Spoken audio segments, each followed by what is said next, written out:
반갑습니다. 자, 이제 본격적인 행사 진행을 위해서 오늘 모더레이터를 맡아주실 대신 지배구조연구소 안상희 본부장님을 소개합니다.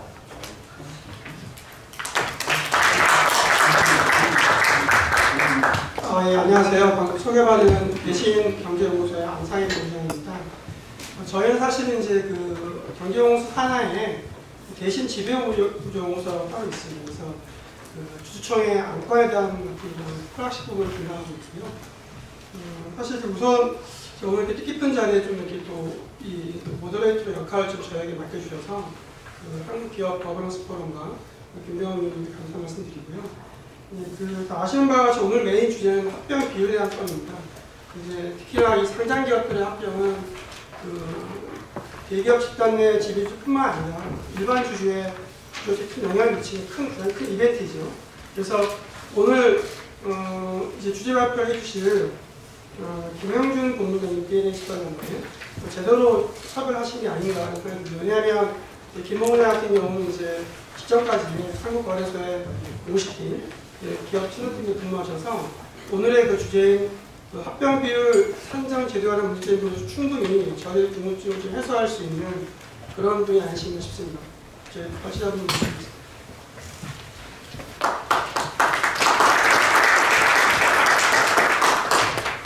안녕하십니까. 오늘 주제 발표를 맡은 DNH 투자 전문 김형균이라고 합니다.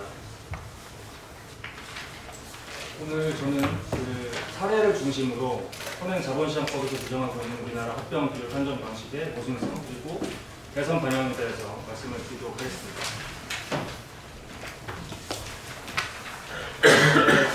우리나라 자본시장법상 합병 비율은 크게 두 가지로 나뉘어 있습니다. 상장법인의 경우에는 시장가격 기준, 비상장법인의 경우에는 자산가치와 수익가치의 평균 이렇게 나뉘어져 있고요. 기본 가정은 현행 방식이 기업의 본질 가치를 가장 잘 반영하는 방식이다. 이런 전제를 깔고 있다고 이제 추정할 수가 있습니다. 이제 이런 규정이 굉장히 특이한 게 우리나라에만 거의 유일하게 존재하는 규정입니다. 이제 미국이나 다른 나라 같은 경우는 당사자 간 합병을 통해서 자유롭게 자산가치와 수익가치를 종합적으로 고려해서 이제 합병 가액을 정하게 되어 있는데 우리나라는 이렇게 상장법인은 시가, 비상장법인은 자산가치와 수익가치의 가중평균 이렇게 규정을 하고 있죠. 저게 지금 유일한 합병 가액의 산정 방식입니다. 그러면 이런 방식이 왜 우리나라에만 유독 있을까? 그 입법 취지와 연역을 좀 살펴보니 1997년에 처음으로 도입됐습니다. 도입됐던 당시의 취지는 대주주의 부당 이득 획득 수단으로 이용되는 등의 문제점을 방지하기 위해서 대주주 견제를 통해 소액주주를 보호하기 위해 만들어진 법률입니다. 그런데 실제로 이러한 법률이 이용되는 현실은 여러분이 잘 아시다시피 여러 가지 사례가 이제 있었습니다. 그래서 저희가 이런 문제의식을 가지고 특히 이제 저 같은 경우는 한국거래소에서 기업 규제 담당, 자본시장 규제 담당자로서 이제 근무도 오래 했었고 또 지금은 투자자로서 일을 하고 있습니다. 지금 현재 직전에는 미국에 있는 헤지펀드에서 투자자로 일을 했었고요. 그래서 이제 우리나라랑 미국이랑 여러 가지 좀 이제 비교되는 그런 모습들도 많이 봤고 이제 그런 문제의식에서 오늘 발표를 하게 되었습니다. 일단은 근본적인 질문은 현행 방식이 이제 본질 가치를 가장 잘 반영을 하는가 이제 이게 근본적인 질문이 될 것 같습니다. 그런데 지금까지 주요 논의는 어떤 특정한 계절 합병 사안에서 주가가 왜곡이 됐는지 그러니까 시가 기준의 방식은 기본적으로 옳다는 전제를 깔고 가는 겁니다. 옳다는 전제를 깔고 여기에 대해서는 큰 의문을 제기하지 않으면서 단지 특정 합병 사회에서 특정 기업의 주가가 의도적으로 혹은 어떤 외부적인 요인에 의해서 왜곡이 됐는지 주가가 낮아졌는지 높아졌는지 이제 이런 논의가 주로 이렇습니다. 이제 거의 논의되지 않은 질문은 상장사와 비상장사 합병 기준을 이런 합병가액 산정 기준을 달리 두는 게 과연 합리적인 것인가? 달리 둠으로 인해서 발생하는 모순은 없는 것인가? 이게 저의 어떤 근본적인 질문 중에 하나였고요. 예를 들어서 제가 사고 실험이라고 이름을 붙였는데 이런 예를 한번 생각해 볼 수가 있습니다. A사와 B사가 하는 일이 완벽히 똑같습니다. 유일하게 다른 점은 A사는 상장사, B사는 비상장사라는 점입니다. 그리고 두 회사는 공통적으로 C사라는 회사의 지분을 20%씩 보유하고 있습니다. 이제 C사의 본질 가치가 1,000억이라고 이제 예를 들어서 가정을 했을 때 B사의 본질 가치는 1000억에 20%니까 200억이 되겠죠. 여기까지 아무도 이견이 없을 겁니다. 그런데 이제 우리나라 현행 합병비율 산정 방식상 A사는 무조건 시장 가격으로 하게 되어 있습니다. 그래서 A사가 만약에 주가가 코로나 사태나 이런 여러 가지 외부적인 요인으로 인해서 100으로 떨어졌다. 그러면 합병가액이 100에 결정이 되는 겁니다. 그래서 완벽히 동일한 두 회사가 합병을 할 경우에 단지 상장 여부만 다르다는 이유 때문에 합병가액이 1대2로 결정되는 이런 불합리한 요소가 발생을 하게 됩니다. 그리고 이제 두 번째로는 어제는 비상장사였는데 오늘은 상장사. 과연 하루 사이에, 아니면 정확히 얘기하면 1초 사이에 상장이 딱 되는 그 순간 직전과 직후 이 잠깐의 순간 사이에 본질 가치가 크게 달라지는 게 과연 맞는 것인가? 거꾸로 어제는 상장사인데 오늘은 비상장사가 된 경우, 상장 폐지가 된 경우도 그 잠깐 순간의 사이에 회사의 본질 가치가 크게 달라지는가? 우리 자본시장법의 합병 가액 산정 방법은 다르다고 이제 그런 결과를 도출하고 있습니다.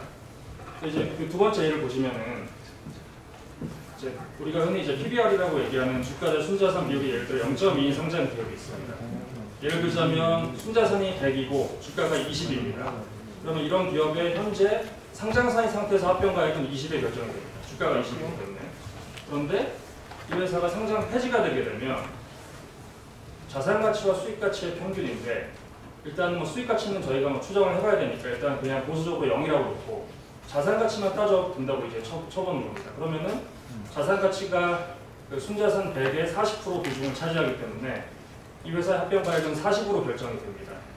상장사일 경우에 합병가액은 20, 비상장사일 경우에는 40.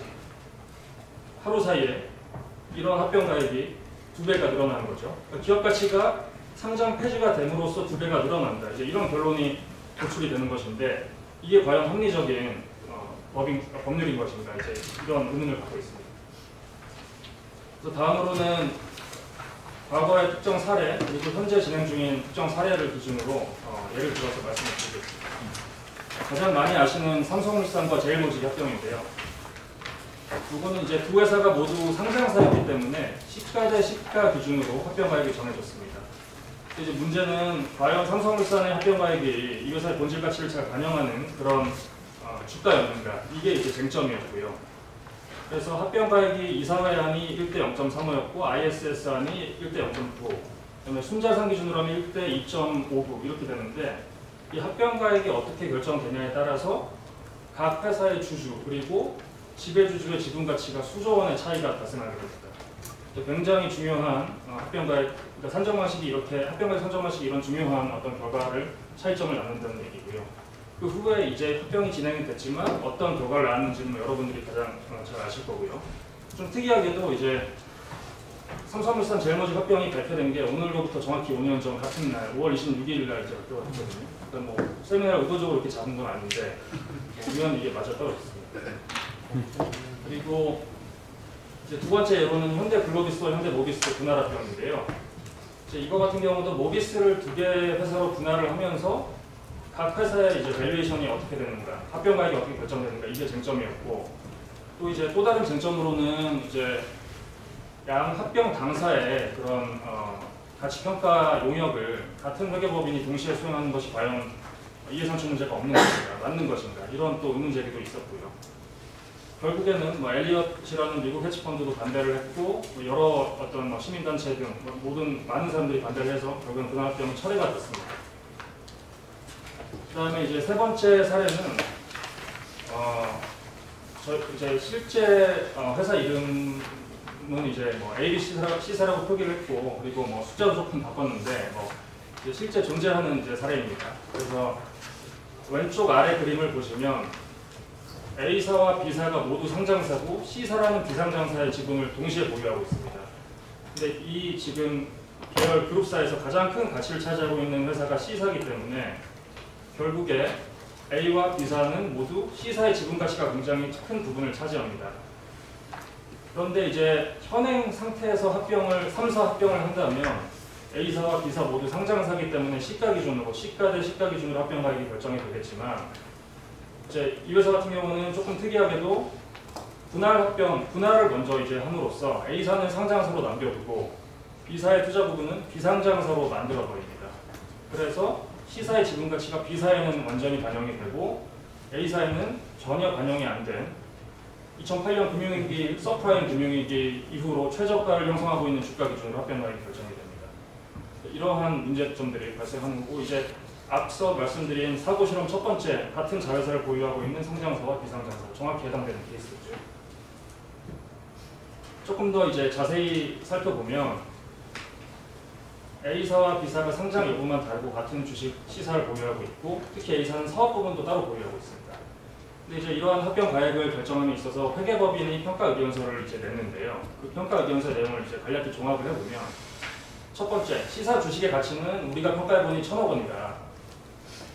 그리고 두 번째, 따라서 C사 주식의 30%를 보유한 B사 주식의 가치는 300억 원이다. 여기까지는 뭐 모든 사람이 이견이 없을 겁니다. 그런데 이제 여기서 이제 세 번째 결론이 조금 이상해지는데요.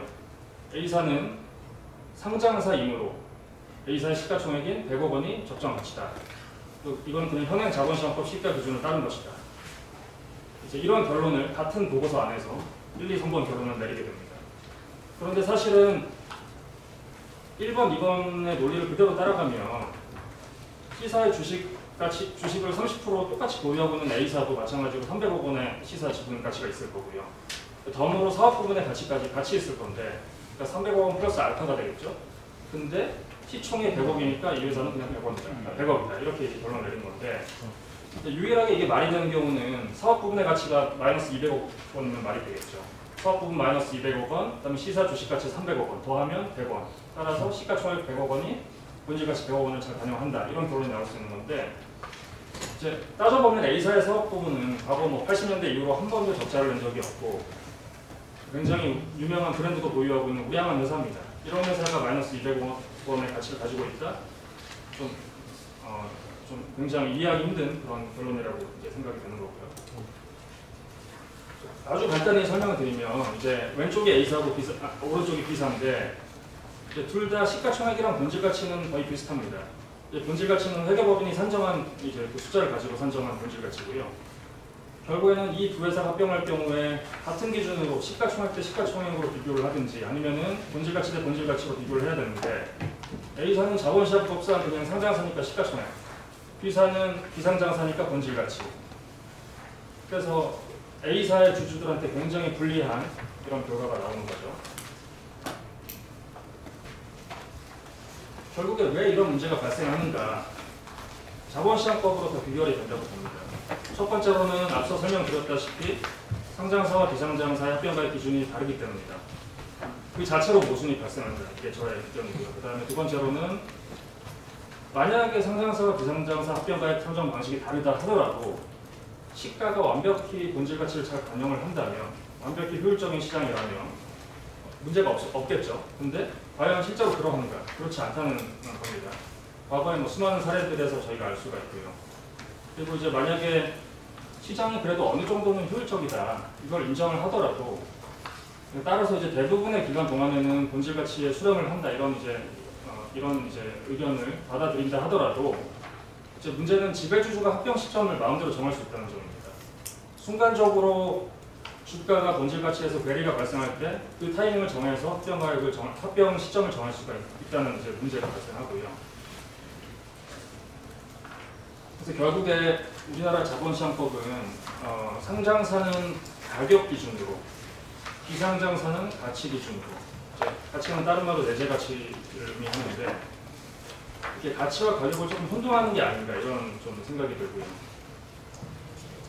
대표적으로 세계에서 가장 효율적인 시장이고 발전된 자본시장인 미국도 이렇게 시가만을 강요하거나 이렇게 시가만을 유일하게 허용하는 그런 방식을 사용하지 않습니다. 그리고 가치 투자라는 게 가격이 가치보다 낮았을 때 주식을 사서 가격이 가치에 수렴하거나 가치보다 높아지면 이제 파는 방식이 가치 투자 방식인데, 역사적으로 가장 성공적이고 지속 가능성이 증명된 투자 방식이죠. 가격이 가치를 즉각적으로 반영한다면 존재할 수 없는 투자 방식인데, 이 투자 방식으로 돈을 버시는 분들이 많습니다. 그리고 아까 앞서 김병호 의원님께서 말씀하셨듯이 우리나라 코리아 디스카운트, 우리나라가 세계에서 밸류에이션이 제일 싸다, 이 얘기를 바꿔 말하면 우리나라는 주식시장이 기업의 본질 가치를 반영하지 못한다. 이런 얘기로도 바꿔 말할 수 있을 겁니다. 제가 이제 미국에서 공부를 하고 일을 조금 할 때 주식 투자로 돈을 많이 버신 할아버지 한 분을 만났습니다. 그분 이제 뭐 한두 시간 정도 같이 건너보면서 얘기할 기회도 있었는데 그분 얘기로는 주식시장은 당연히 효율적이지 않다. 주식시장이 효율적이었으면 나는 돈을 못 벌었다. 그리고 한국 시장에도 관심이 굉장히 많다. 한국 시장에는 거의 뭐 물반 고기반이다. 매제 가치를 반영하지 못하는 주가 형성되어 있는 기업들이 너무 많다. 그 할아버지가 이제 잘 아시는 우리 워렌 버핏 할아버지인데 이거는 그냥 자료에 없는데 한번 넣어봤습니다.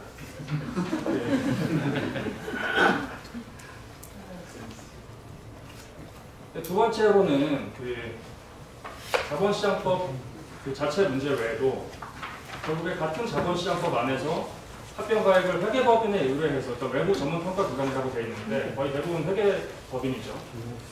이걸 이제 보고서를 이제 첨부를 하게 되어 있습니다. 그런데 구조적으로 그냥 지배주주가 본인이 원하는 회계법인을 직접 선정해서 돈을 주고 평가위원서를 받는 현재 구조에서 어떻게 공정성이 담보될 수 있는가 이게 기본적인 의문이고요. 앞서 현대모비스 사례에서도 지적을 누군가 했듯이 합병 당사회사의 가치평가를 동시에 수행하는 게 과연 맞는 것인가? 아까 이제 예를 들어서 설명드렸던 A사 같은 경우도 3사의 용역을 동시에 수행했거든요. 두 번째로는 실질적인 그런 감독 평가의 공정성에 대한 그리고 합리성에 대한 감독 기능이 없는 것이 아닌가 그런 생각이고요. 이제 회사 같은 경우는 그냥 회계법인이 하라는 대로 했다, 산정한 대로 했다. 그리고 회계법인은 그냥 법대로 했다. 결국에는 자본시장법의 문제로 연결이 됩니다. 그리고 이런 평가 업무에 대한 제재나 어떤 그런 규제도 결국에는 자본시장법에 현재 규정이 되어 있는데 결국에는 그래서 자본시장법의 문제로 모든 게 비결이 된다. 이런 생각이고요. 세 번째로는 지금 아까 앞서 설명드린 예에서 합병하는 회사의 상장과 비상장 여부를 지배주주가 마음대로 이렇게 세팅을 했잖아요. 근데 이게 허용이 된다는 얘기고 현행 자본시장법 합병률 산정 기준을 좀 악용을 하는 그런 이제 경우 같은데 지배주주가 원하는 대로 이런 식으로 막 상장 만들고 비상장으로 만들고 마음대로 막 다 할 수 있다는 게 사실은 어떻게 이런 견제 장치가 없는 이런 상황이 좀 말이 되나 이런 생각이 좀 들고요. 예를 들어서 왼쪽이 회사 아닌데 이걸 그대로 정반대로 만약에 A사를 비상장사로 만들고 B사를 상장사로 만든다면 합병가액이 거꾸로 되겠죠. 이제 그리고 아니면 둘 다 상장사로 만드는 방법도 있을 거고요. 그러면 너무나 자의적으로 모든 게 가능하다. 지배주주를 견제할 수 있는 장치가 없다. 이런 얘기고요. 특히 이제 A사 같은 경우는 A사의 대표이사가 B사의 대표이사, C사의 이사를 겸직하고 있습니다. 이 세 회사가 합병을 하는데요. 그리고 심지어 A사의 감사가 B사의 대표이사입니다. A사와 B사가 합병을 하는데 B사의 대표가 A사의 이사를 감시해야 될 감사다. 이 상태에서 어떻게 공정한 협상이 이루어질 수 있을까 이런 의문을 갖고 있는 거고요. 결과적으로 소액주주를 보호할 수 없는 현재 법을 악용을 하다 보면 이제 오른쪽 아래 그래프처럼 어떤 결과적으로 승계가 이루어지는 그런 결과가 발생이 됩니다. 결국에는 이런 세 가지 큰 문제가 발생하는 이유에 대해서 조금 이제 생각을 해봤고요. 그러면은 이걸 어떻게 개선을 해야 되냐? 저 같은 경우는 물론 이제 개선 방향에 대한 솔루션을 제시할 수 있는 입장은 아니지만 오늘 저의 의견을 좀 말씀드리고 각 분야 최고 전문가이신 교수님 세 분들로부터 조금 의견을 경청하는 그런 좀 시간을 가졌으면 좋겠습니다. 일단 첫 번째로는 자본시장법 시행령이 너무나 정합성이 떨어진다. 간단한 예에서 살펴봤듯이 그 자체로 모순이 발생한다. 이런 이제 얘기를 하고 싶고요. 그리고 상장사 시가 기준도 거의 뭐 우리나라에만 존재하는 유일무이한 그런 규정이다. 이런 얘기를 하고 싶고요. 그래서 결국에는 통일해야 된다. 그런 기준을 이런 얘기를 드리는 거고 두 번째 회계법인 평가 의견서에 대한 품질과 공정성 문제도 마찬가지로 조금 어떤 식으로 해결할 수 있을지에 대한 고민이 필요하다. 이런 생각입니다. 이제 그렇다면 현행 그냥 법령 안에서 이런 불공정성을 해소할 수 있는 방안이 없는가? 이제 한 가지 좀 대안이 하나 있긴 합니다. 그 시가가 순자산 가치보다 낮은 경우에는 순자산 가치로 할 수 있게 되어 있습니다. 그런데 이제 문제점은 이거는 상장사와 비상장사의 합병에서만 적용되는 규정이고요. 상장법인 간의 합병에서는 적용이 안 됩니다. 그리고 두 번째로는 순자산 가치도 수익 가치에 비해서 크게 저평가될 수 있다는 점이 있고요. 그 다음에 사실 자산 가치라는 게 장부가인데 자산의 시장 가격하고 또 크게 차이가 날 수 있다는 점도 있고요. 예를 들어서 뭐 M&A 할 때 실사를 거쳐서 이 자산의 실제 가치를 판단해서 누가 기업을 인수하거나 팔지 그냥 장부가가 이러니까 이거에 팔고 사겠다고 하는 사람 아무도 없잖아요. 그러니까 본질 가치랑은 크게 벗어날 수 있다는 게 세 번째 얘기고요. 이제 마지막으로는 네 번째로는 연결 그 지배기업의 소유주에게 귀속되는 순자산하고 별도 재무제표상 자기자본이 좀 차이가 나는 경우가 간혹 있는데 이제 이 경우에도 우리나라 법상 증발권 규정상 별도 재무제표 기준으로 사용을 하고 있다. 이게 과연 맞는 것인가 이제 이런 또 의문이 있는 거고요. 그리고 실제로 이런 규정이 있긴 하지만 사용하는 경우가 거의 없습니다.